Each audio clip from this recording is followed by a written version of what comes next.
I wanted to get honest with you here. We've reached a time in history when managing through fear and intimidation, command and control power structures, and do as I say ways of managing no longer work.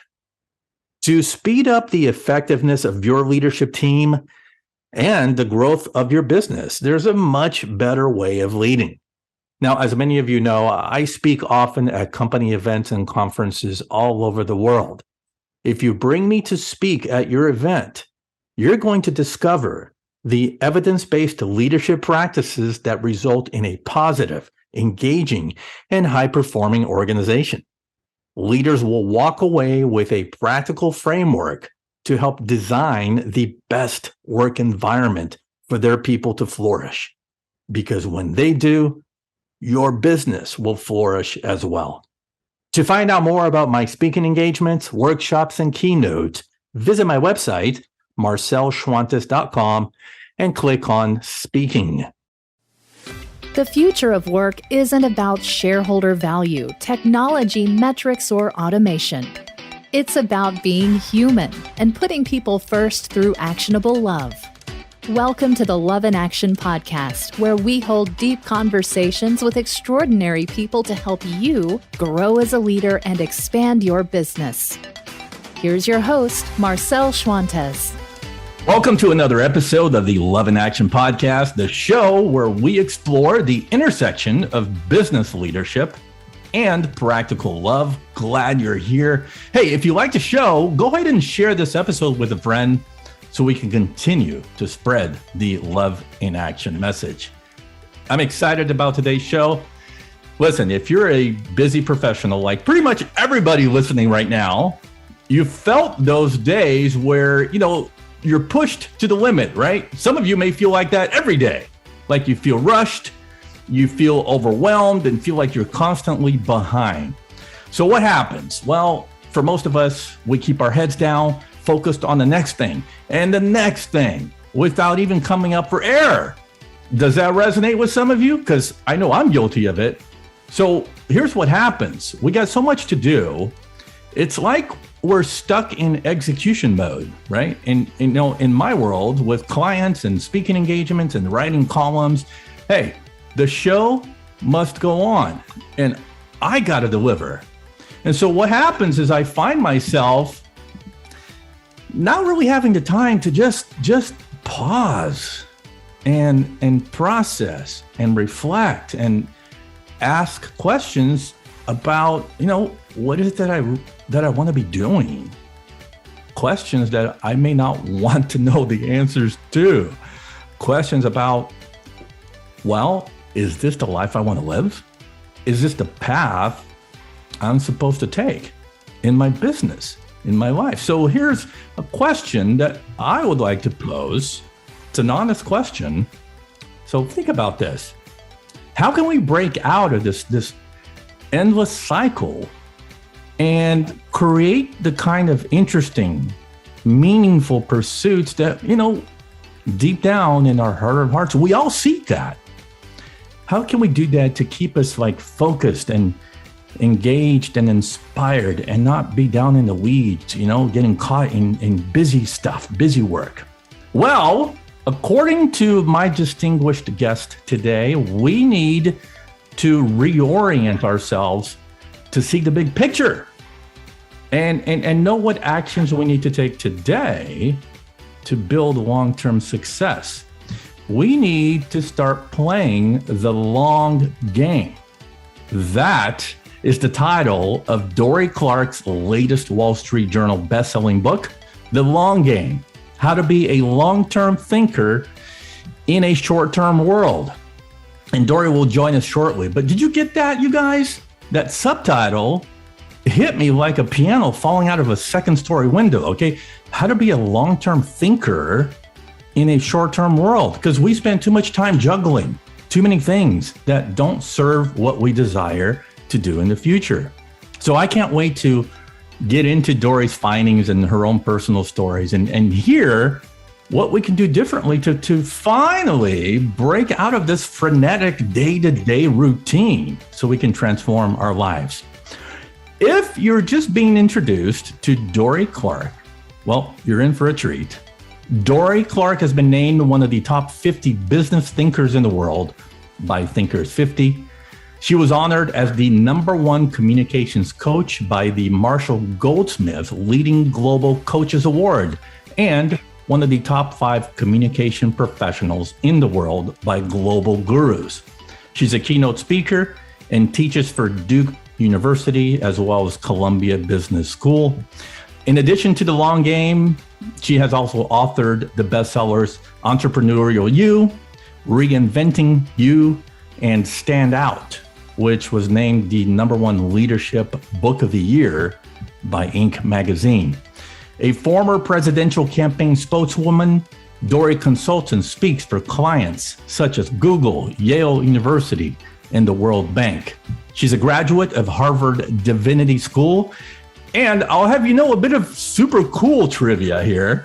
Dorie is a producer of a multiple Grammy-winning jazz album and a stand-up comedian to boot. I mean, who knew? And she now joins us. What an honor, Dorie. Welcome to the Love in Action podcast.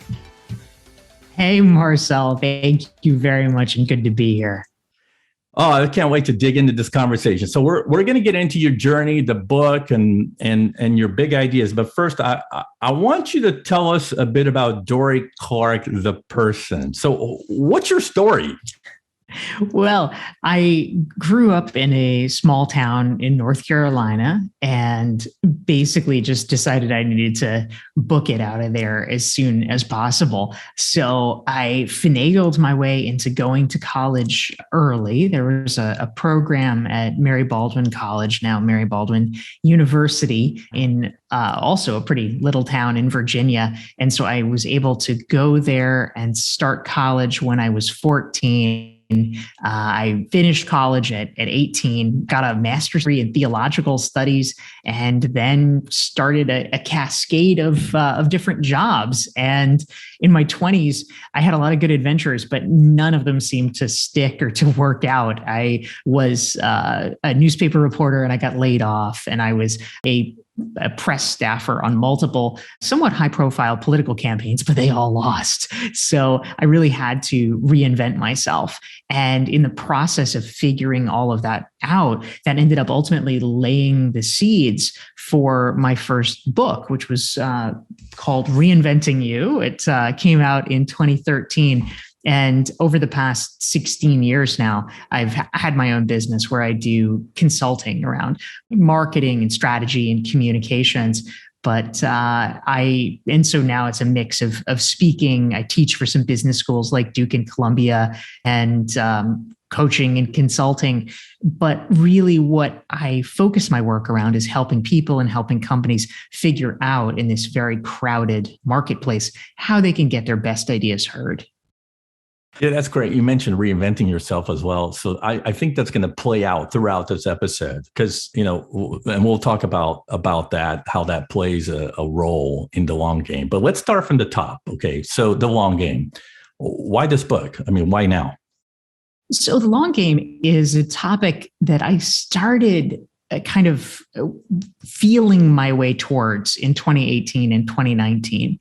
I was in a fortunate position where I was having a lot of demand for work and traveling a lot. But before COVID, I think like a lot of people, I had reached a point where it had become really challenging, almost unsustainable. I mean, I think a lot of us before the pandemic put a screeching halt on everything.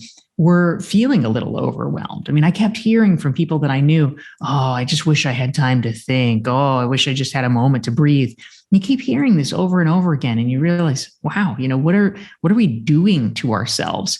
There is so much pressure on the short term, on getting it done, keeping your head down, executing. And what I realized is, not everything in life is a zero-sum game, but this kind of is a zero-sum game.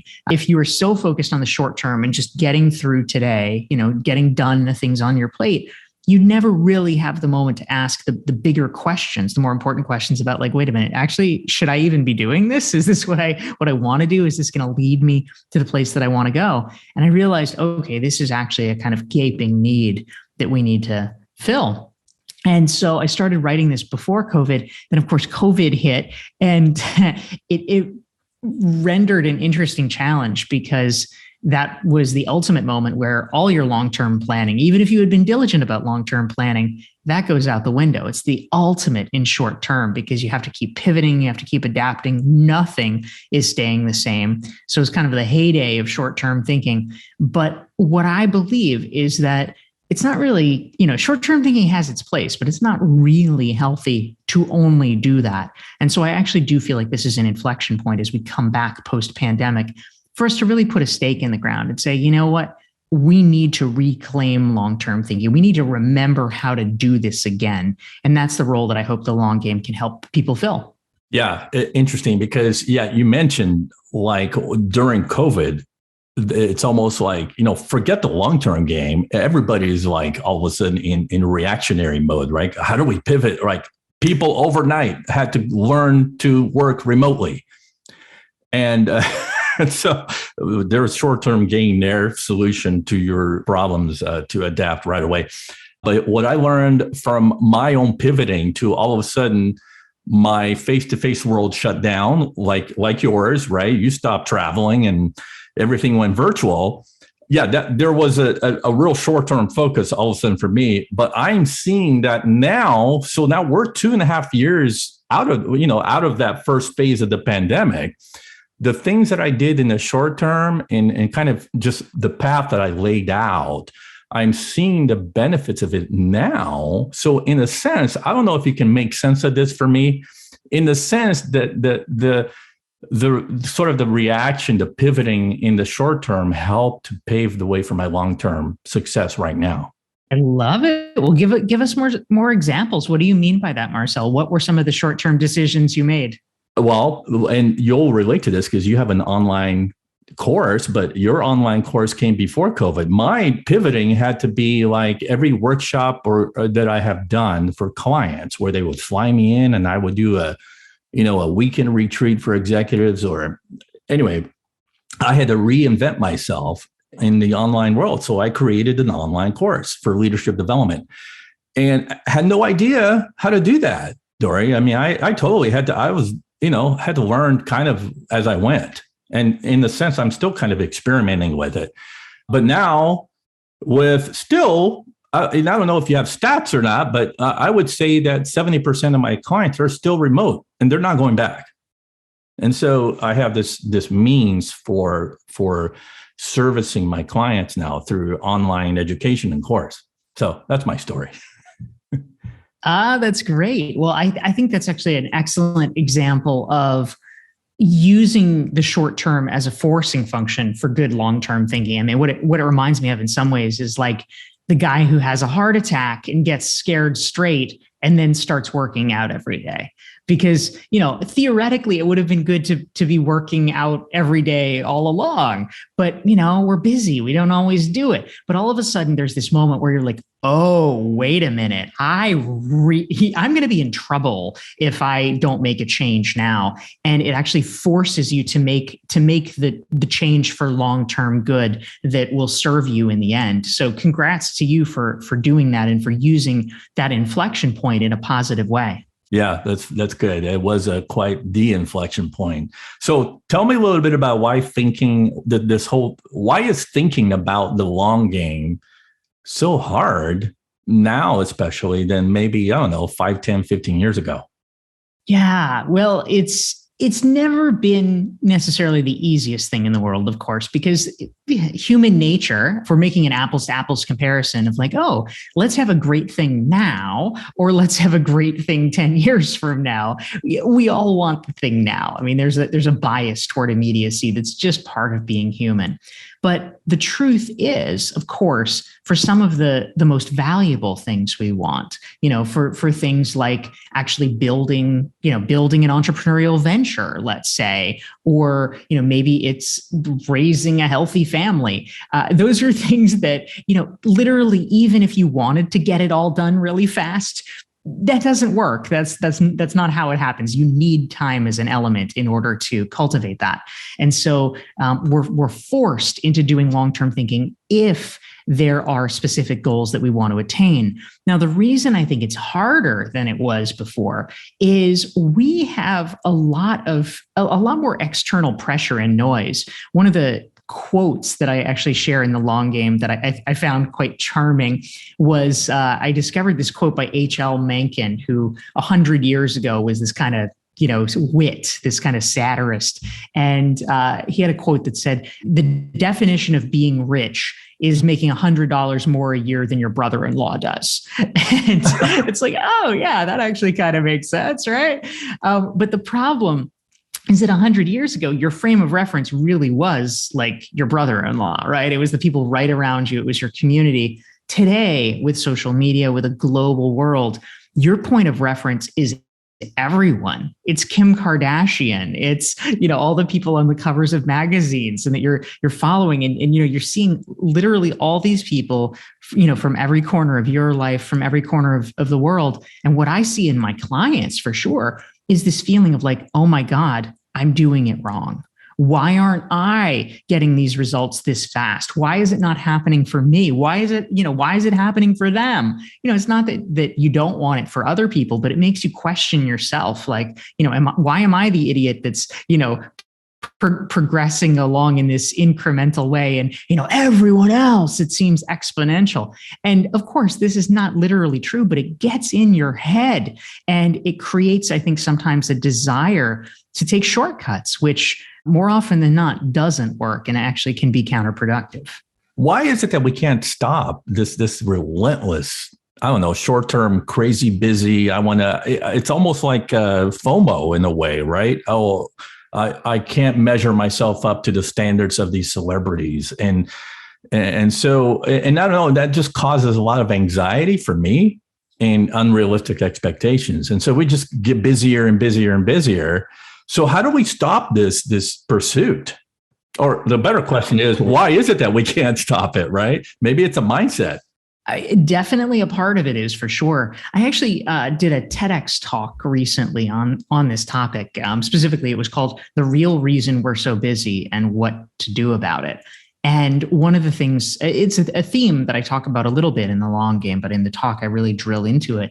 One of the reasons it's so hard is that, we're perfectly well aware of the literal reasons we're so busy, right? Like everybody in the world will say, well, I have too many meetings and I get too many emails and things like that. And of course that's true, right? That, they're not making it up. They are very oppressed in that way.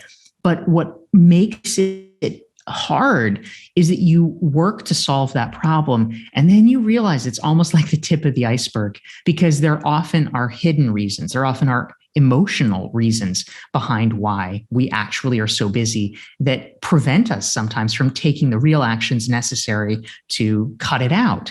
So one reason, and there's been some interesting research out of Columbia University talking about this, is the fact that, at least in American culture, busyness is actually equated with being successful, with being desired, with being, this important person.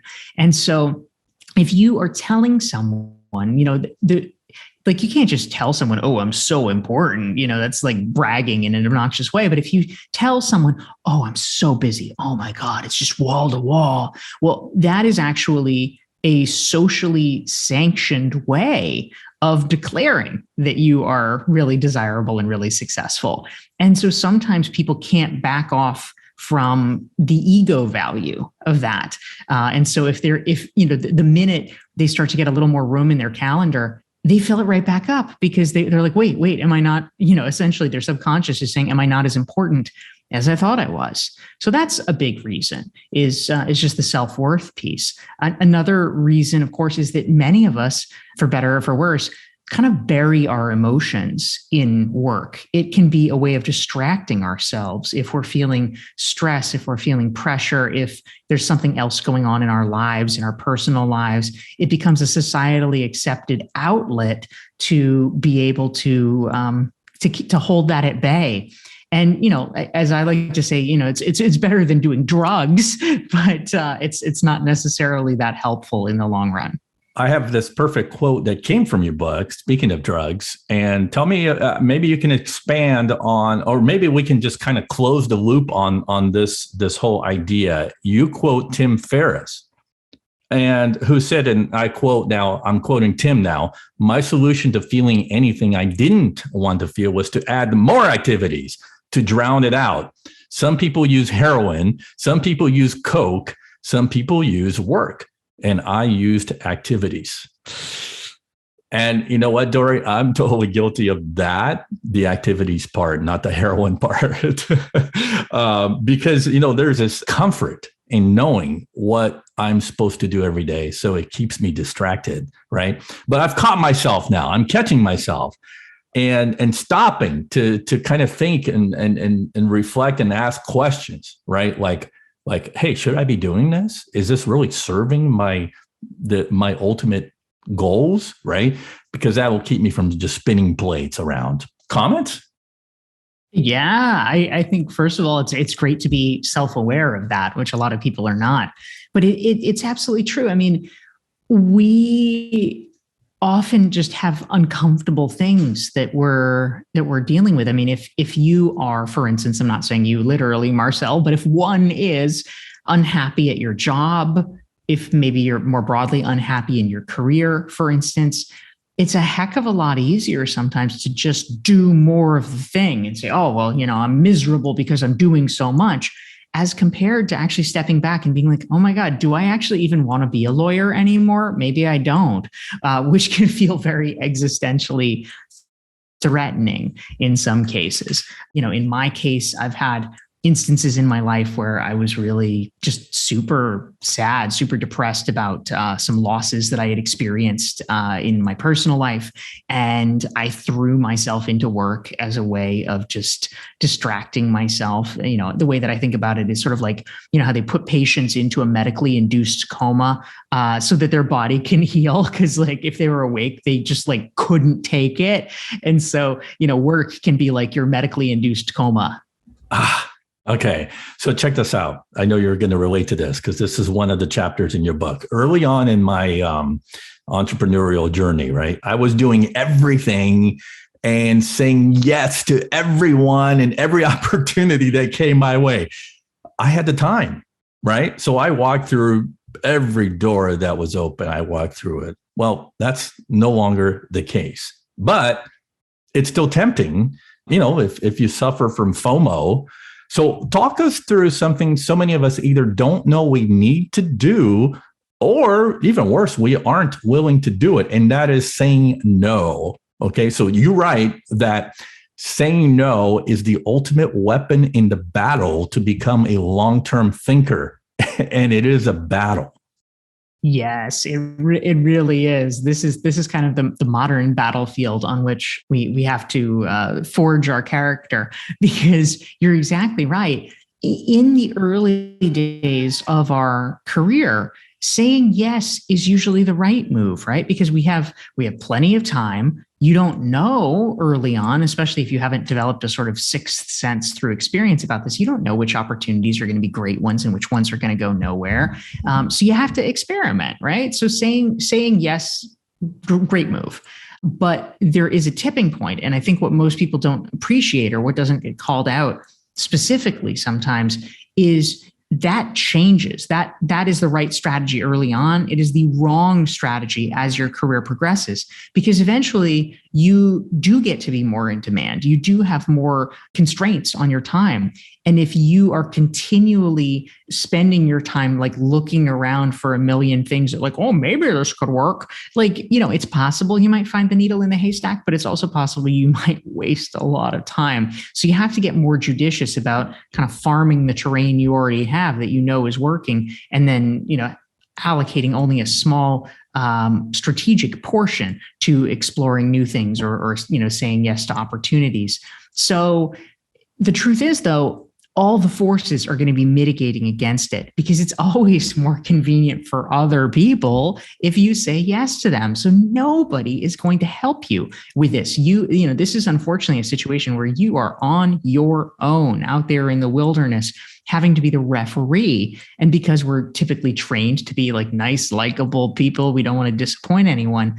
The bias is to keep saying yes. A lot of people fall into it. And that, unfortunately, is what leads to unproductive careers, because we're constantly doing other people's initiatives, other people's desires, and we're not actually fulfilling the thing that we want to do, or the thing that we actually are good at or could add unique value to. Yeah. Yeah. So I want to hear a good Dorie story here. Was there a turning point in your career where you felt like it just wasn't in your best interest to say yes to, you know, so many projects coming your way? Yeah, absolutely. I mean, I was in a very similar situation, Marcel, to you. I think, you know, in the early days of my entrepreneurial journey, anytime someone was like, "Oh, let's meet up," or, you know, they were like, "Oh, I can introduce you to a friend." You know, I was like, great. You know, like, it just, even, you know, early on, I mean, I remember when I was an intern, I got like so excited to be brought to meetings, because it's, you know, like now I'm like, oh, God help me. Like, you know, I just wrote a piece for the Wall Street Journal about like basically how to avoid meetings, how to get out of them. And, you know, I think most professionals feel that way because it's become so rote. But I remember when I was an intern, it was so exciting to get to go to a meeting, because, oh my God, I'd never gone to a meeting, you know. and I think similarly, it's like that for, you know, like having these sort of aimless coffees, right? So early on, I'm like, oh, someone wants to have coffee with me. That's amazing. A business coffee. So I would do these ridiculous things. Like I would, you know, I'd go downtown, like, you know, I lived in a sort of near in suburb, I guess you could say, in Boston at the time. But, you know, it was about a 45-minute trip into the city for me. And, you know, if someone wanted to meet, like whenever it was, I'd be like, okay. And I'd, you know, 45 minutes into the city, and I'd meet them wherever they said they wanted to meet, which was usually like downstairs from their office. I'd come back, you know, I mean, half a day would be blown with a coffee of somebody that, I mean, they were a nice person, but where's it going to go? What's it going to turn into? Like probably nothing. And I spent years doing that. And eventually I just realized, like, oh, wow, like you can actually can get a surprising amount done in half a day. And so, you know, you start making tweaks. I mean, at first it's like, okay, well, I'm not going to just say yes to any day they suggest.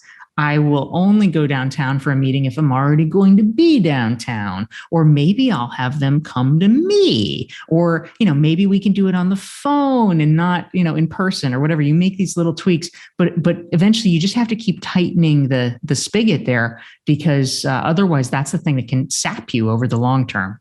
Yeah. Yeah. So one of the ways that we can really focus on the long term is having a clear, defining kind of a North Star. That's, you know, you talk about doing that, finding your North Star. Can you do a little unpacking of what that means, finding your North Star? Yeah, for sure. I mean, ultimately, you know, one of the challenges that so many people have, understandably, with strategic thinking is we're ambitious people. There's lots of things we'd like to do. It can sometimes feel like, oh my gosh, there's a million directions that I could go. Like, you know, how do you avoid being pulled in a million directions, or, you know, just being, like the donkey that dies because he can't decide if he wants to have the water first or the food first. And so, you know, how do we actually figure that out? And so it's so important, I think, to try to find some kind of an overarching goal, an overarching narrative that we're fulfilling. And, you know, the North Star is kind of a good metaphor. Like, what's the thing we're aiming toward?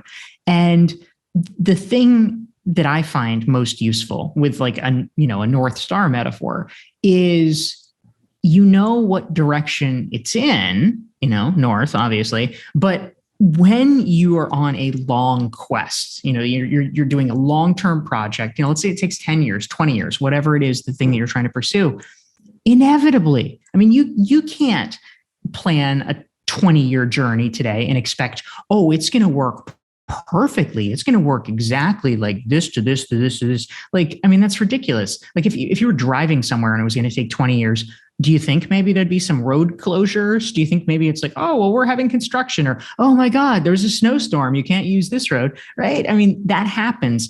But the point is you just keep heading north. And, sometimes it might be northwest and sometimes it might be northeast and you're zigging and zagging a little bit. But eventually, if you are directionally correct, even if you don't get there on quite the same timeline, you will get there. And I think for our lives, it's like that as well. If you say, you know what, I really want to be a movie, Hollywood movie writer, or I really want to, find a way to get involved in politics in my town or whatever. There may be a lot of stops and starts. There's things you can't predict. Oh, this person suddenly decided that they weren't going to run for re-election, but it opens up opportunities and being directionally correct, moving where you want to go enables you to grab them. Yeah. Yeah. So before we wind down here and come to a close, Marshall Goldsmith came on the show a few weeks ago. It was one of the most inspiring conversations we've ever had. I know he's a friend of yours as well with your involvement in NG100. And, one of his principles is to enjoy your success, but don't get attached to your current success. It's really recognizing kind of that moment when, all right, now that's in the past and we need to move on from where we are and learn something new, right? So never stop learning is really Marshall's point. And so to me, it's again, you mentioned early in the show, reinventing ourselves. So it's this idea of doing that or we're going to stagnate. So there's a sequence that you suggest we put into play when we are in that transition mode again. It's like, okay, we accomplished this. Okay, it's behind us now. Moving on to the next thing, learning, growing, etc. And you call it career waves. It's like we have to think in these waves. So unpack that for us, because I'm really like totally intrigued by that. Yeah, thank you, Marcel. So one of the things that I've really observed in the consulting and coaching work that I do is that oftentimes we struggle because we have gotten comfortable doing a particular thing. And so we keep doing it. And, of course, Marshall's famous book is What Got You Here Won't Get You There. And I think that underlies a lot of truths.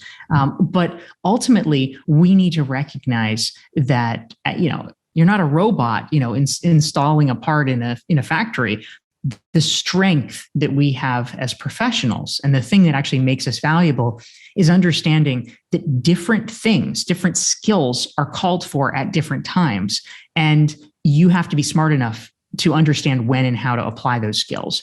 And so the four career waves that I identified, it's sort of passing along. The earliest one, the first one is learning, which of course makes sense because you're in a new job or you're in a new career. You just really need to, you don't know anything. You need to take some time to take things in and get the lay of the land, understand how it works.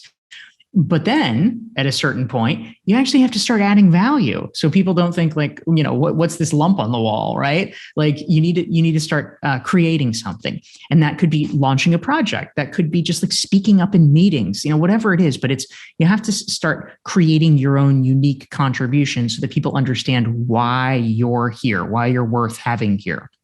Next, you need to actually really get thoughtful about creating a network, creating a community around you and building those relationships. Because if you actually want your ideas to make an impact, you need people to amplify them. You need people to know about them so that you can become successful in that environment. And then finally, we have what I call the reaping phase, which is, yay, you're actually doing pretty well. You know a lot of people, you are making a good contribution, you're very successful in this ecosystem. And that's great. But this is actually a key part that Marshall talks about in the Earned Life and in his book, that too many people, and interestingly, he counts himself among them at one point in his life, too many people just like coast on their success and try to ride it forever.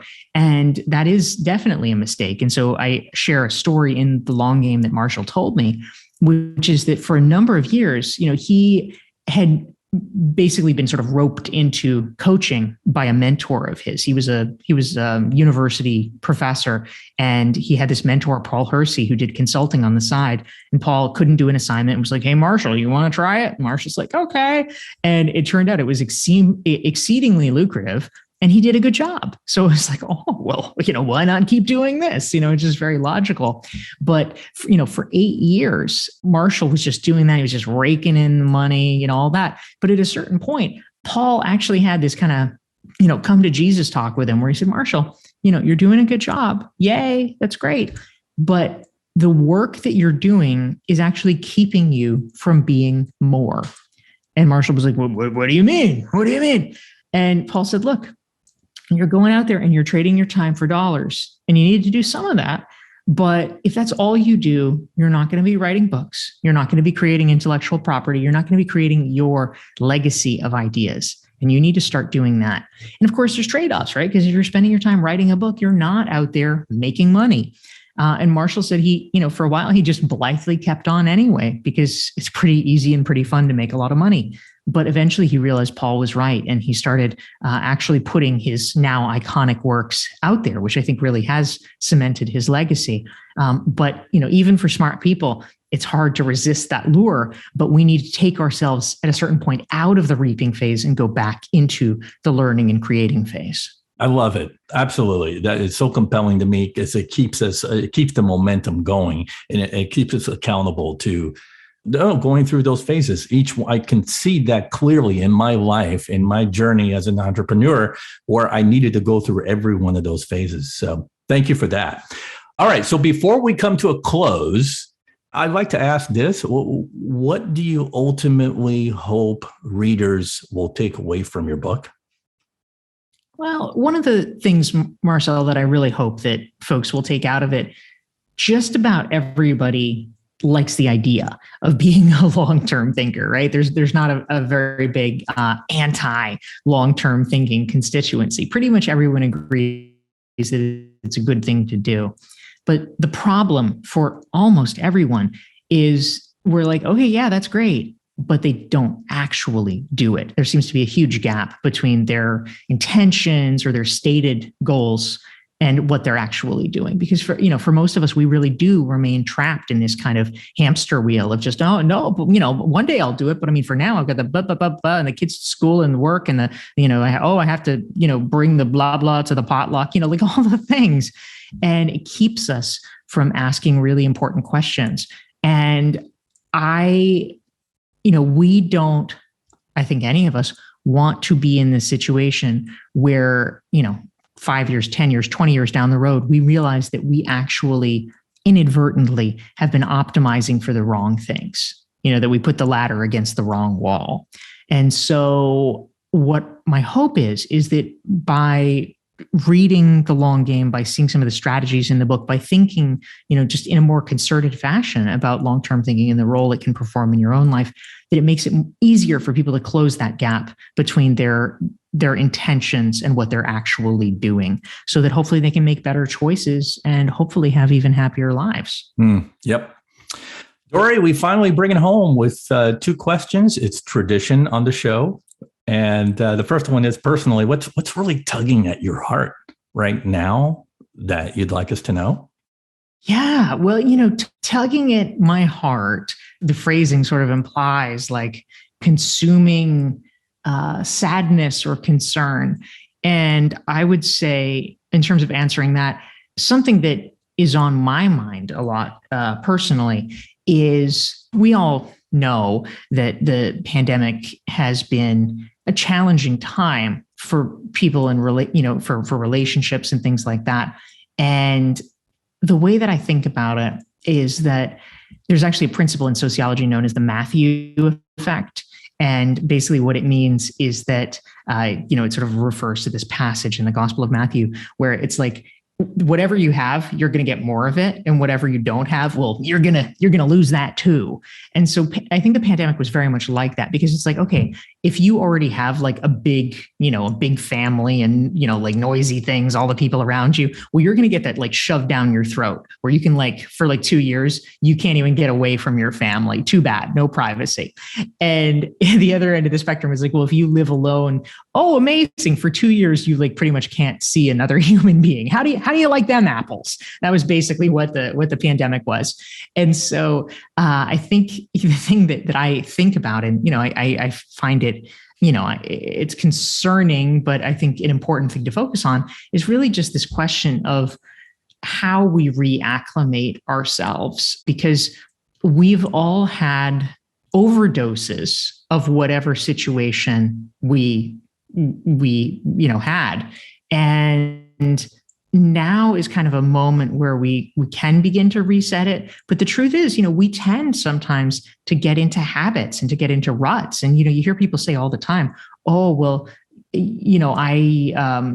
I've lost my touch. I've sort of forgotten how to socialize, or I've forgotten how to do X, Y, Z. And I think for a lot of people, they're still a little bit caught in that. And it's so important. And so the thing that I've been thinking about a lot, I actually just led a discussion about it recently, is just this idea of like, how do adults make friends? You don't have to think about it too hard when you're a kid because you're just shoved in with a bunch of people, but it's not as self-evident when you're a grown-up. And especially if you're not working every day in an office, it's like, well, you really have to be deliberate about it. And not everyone has the skills, or not everyone has the, even if they have a kind of amorphous desire, they may not be focused enough to really realize, like, oh, that's what I need. So I think the thing that I've been thinking about a lot is this question of like rebuilding community and how adults build friendships. I love that. And finally, Dorie, you get to close us out your way with maybe a one final key takeaway from this conversation, or, you can have your own drop mic moment if you'd like. I'll give you the option. Amazing. Thank you, Marcel. I appreciate it. Well, in terms of being able to, dive in with long-term thinking, one of the things that I think is important to call out, this is sort of my mad props for people who do this, is one of the things that I realized in the course of researching strategic thinking and, why it doesn't get done as often as it should, is that it actually requires an enormous amount of character to do it. And I don't mean literally the act of like, oh, in 20 years, I want to blah, blah, blah. Like, that's great, but I don't think that's really an act of character. But what I think is, and I think is a valuable thing for us to notice and to recognize and reward, is the fact that oftentimes in any journey that is, a fairly significant one, there is a vast distance between the time when you commit to doing something and the time that you reap the reward for doing it. And in between, it is usually not a steady progression. It's not like, oh, well, it's a 10-year project. So at year 1, I'm 10% done. And at year 2, I'm 20% done. No, like that would be so obvious and it would be nice, but it really is not like that. You oftentimes, depending on the project, it's like, if it's a 10-year project, for 8.5 years, you're at like 10%. And then finally, because of all the hard work, you're able to get exponential gains at the end. And then, at year 10, everyone's like, oh, he's a genius. But for so long, people didn't see it. They didn't believe in you, and they may even have actively discouraged you from it. And so being willing to be the kind of person that will buck public opinion and be able to persevere under those conditions, I think is something that is really admirable and really valuable. And I'll just mention there's a resource in case anyone's interested that I created, a long game strategic thinking self-assessment that actually helps you think through how to cultivate more long-term thinking in your own life. And folks can get it for free at dorieclark.com/thelonggame. Perfect. Dorie, you're a fascinating individual. I could talk to you for hours. I may have to bring you back to continue the conversation. Truly, it's been an honor. And I thank you for your time today. We are much better for it. Marcel, thank you. It's really great talking to you as well. Join the conversation and comment on this episode with #LoveInActionPodcast, and look for my show notes from this episode on my website, marcelschwantes.com. And finally, hey, we're always looking for sponsors to help spread the Love in Action movement globally. If you have an interest, reach me on my website or find me on LinkedIn. Thank you for listening to the Love in Action podcast. If you enjoyed today's episode, please share it, subscribe, and leave us a review. Until next time, don't forget, the future of leadership is love in action. Believe it, practice it, and watch your business grow.